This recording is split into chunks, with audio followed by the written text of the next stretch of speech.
అన్న వచ్చే ఆశ వచ్చే సేన వచ్చే సత్తు విచ్చే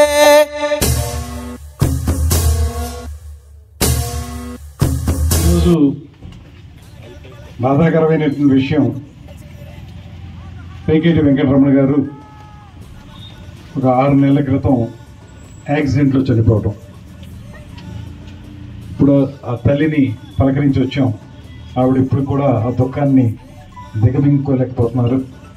ఆ సంఘటన గురించి మాట్లాడితేనే ఆవిడ వలవలా ఏడుస్తున్నారు. బీమా పథకాన్ని కల్పించడం జరిగింది.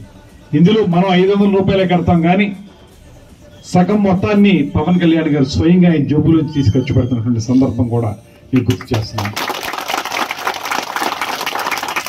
ఒక రకంగా చెప్పాల్సి వస్తే మీ కష్టంలో మీ బాధలో జనసేన పార్టీ మీకు అండగా నిలబడుతుందనేటువంటి మాట చెప్పడానికే ఈ చెక్కుని పవన్ కళ్యాణ్ గారు ఇస్తున్నారు. చీకట్లో దీపం అంటే సెల్లమ్మారా, ఆకలిస్తే అన్నం అంటే